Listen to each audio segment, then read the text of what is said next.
Yeah, and then with the whole R. Kelly thing, I mean, we all seen this coming. You know, we all seen it coming. He escaped the first time, you know, because he had money. He had some money. He had, you know, they was able to set the chessboard up the right way. Mm-hmm. He was still raking in millions of dollars for the record companies and still making millions touring. So, you know, if we're looking at it from a different point of view, this is gonna sound crazy, but it wouldn't have been worth locking him up the first time if we're looking at it business wise. So how was that? Do you remember that tape came out back in the day? But go ahead. I'm sorry. Well, I mean, now if we're talking morality, we're talking about morality. Yeah, go ahead, lock him up, throw away the key. But business wise, you know, you gotta, like I said, he was selling out shows, still making millions touring, still making millions selling records. Hell, I even seen him perform live in 2016, one of his last shows, before the whole everything got crazy. One of his last big shows. But like I said, we all seen this coming. You know, he just didn't learn from his mistakes. You know, this whole pimpish lifestyle or whatever, the only person that's really been able to do it successfully on a big mainstream level that I've seen in my lifetime is Hugh Hefner. And that's because he was able to monetize and he was able to, you know, turn what he was doing into a business. You know, and now that he's gone, you're seeing people come out and try to, you know, say that they were taken advantage of when they were with the shenanigans when he was here. So, you know, it's unfortunate, man. You know, I know a lot of people feel, you know, like they not listening to his music again. And, you know, some people are like, you know, you got to separate the artist from the man. And that's where I am. I'm like, you got to separate the artist with the man, because a lot of these artists and entertainers, musicians or whatever, they all live, in my opinion, they all live double lives. All of them. I believe that. And so the way that I see it is, you know, if you lock one up, you gotta lock all of them up. Now, what doesn't make sense to me is you had the other chick, the chick that was working with Epstein, Maxwell. I don't know how you say the first name. I think that's her last name, Maxwell or whatever. She was running the whole island. She was a co-conspirator of helping run a whole island, where you was bringing kids and, you know, doing all of that crazy nonsense, you know. And she got 20.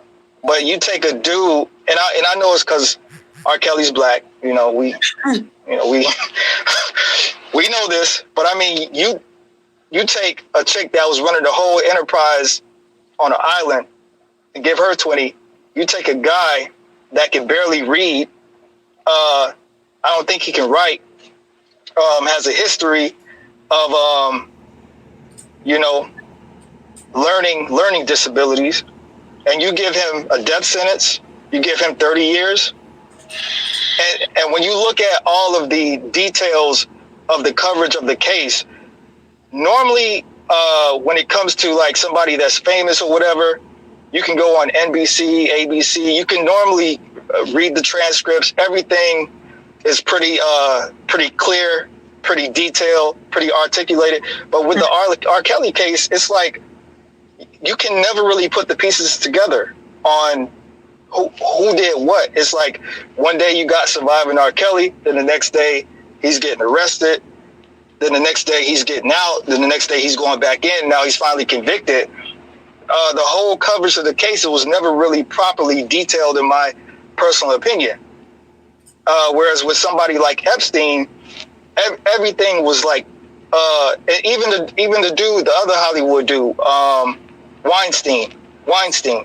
Even with his case, a lot of information was like properly detailed, but with the R. Kelly case, we still ain't really heard nothing about what's going to happen to the parents, the accomplices, everybody else involved. You say they charged him with racketeering, so and they gave him a RICO. Okay, so why aren't we hearing about everybody else that's involved? That's, you know what I'm saying. That's what I want to know.